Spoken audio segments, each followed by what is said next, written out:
विश्व होम्योपैथिक दिवस के मौके पर उत्तर प्रदेश के कानपुर में एक नई नीति की शुरुआत हुई है। इस नीति में क्लिनिक का कार्य ऑनलाइन बढ़ाया जाएगा, जिससे 7 से 8,000 पेशेंट प्रत्येक महीने जुड़ रहे हैं। डॉक्टर दीक्षा ने इस नीति की शुरुआत की है। इसी को लेकर फर्स्ट इंडिया संवाददाता दुर्गेश मिश्रा ने डॉक्टर दीक्षा से खास बातचीत की। आज 10 अप्रैल है और 10 अप्रैल को विश्व होम्योपैथिक दिवस पूरे विश्व में मनाया जाता है।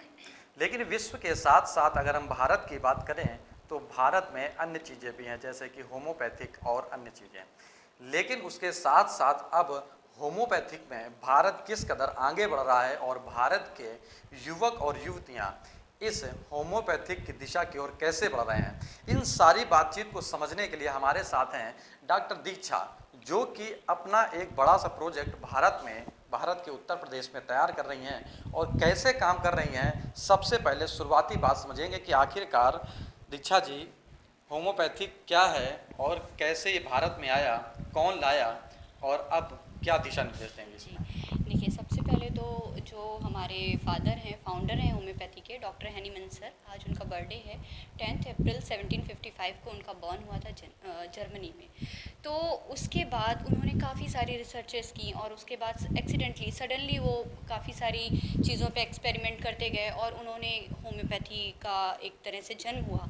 तो आज के दिन क्योंकि उनका बर्थडे है तो उनका एक सम्मान जो हम सारे होम्योपैथी डॉक्टर मिलके उनको देते हैं और पूरे विश्व में हम वर्ल्ड होम्योपैथी डे के रूप में इसको सेलिब्रेट करते हैं। तो एक तरह से ये हमारा सम्मान है उनको, डॉक्टर हैनीमैन को।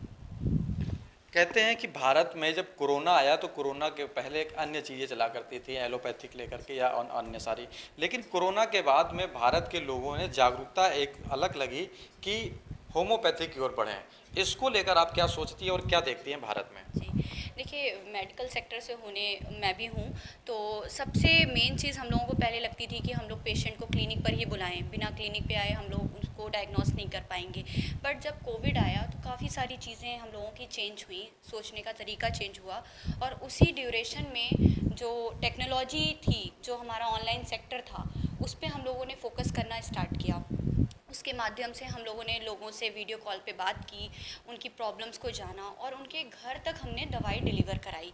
तो ये काफ़ी बेनिफिशियल रहा है कोविड की वजह से कि हम लोगों ने एक नई तरह की टेक्नोलॉजी इंट्रोड्यूस की है मेडिकल साइंस में। यानी कि हम कह सकते हैं कि भारत ने एक मुकाम हासिल किया होम्योपैथिक को लेकर। उस मुकाम के साथ साथ 2022 यानी कि 10 अप्रैल इस तारीख को लेकर डॉक्टर दीक्षा ने जो भारत के लोगों के लिए प्रोत्साहित कर रही हैं, जो योगदान कर रही हैं, उसके बारे में क्या कहना चाहेंगे? किस कदर आप एक अपना लोगों को लगा करके लोगों को आप परिचय दे रही हैं, होम्योपैथिक के बारे में दवाएं दे रही हैं, इसको लेकर किस नीति के तहत आप काम कर रही हैं? देखिए, फर्स्टली जब कोविड आया था फर्स्ट टाइम और एकदम से लॉकडाउन हो गया था, तो मेरे कई सारे पेशेंट परेशान थे कि कैसे ट्रीटमेंट आगे कंटिन्यू करें।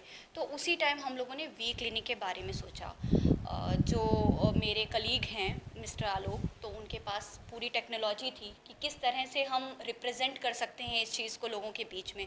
और मैं मेडिकल फील्ड में थी तो मैंने मेडिसिन्स जो भी मेरा मतलब उस टाइम तक का एक्सपीरियंस था उनके साथ शेयर किया और क्या क्या चीज़ें मुझे ऑनलाइन प्लेटफॉर्म में चाहिए थी मैंने उनसे शेयर की।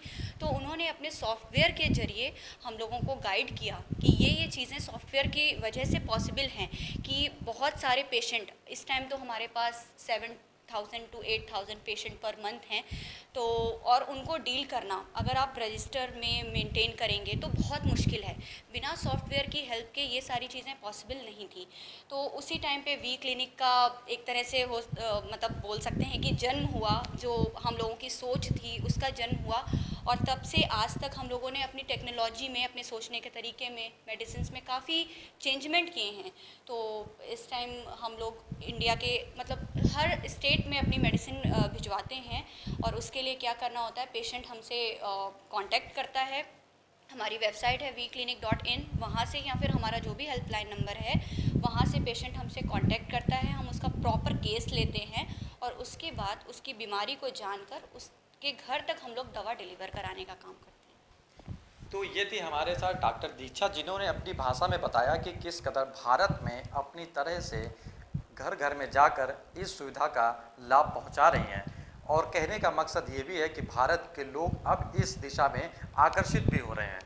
कानपुर नगर से दुर्गेश मिश्रा के साथ आशीष।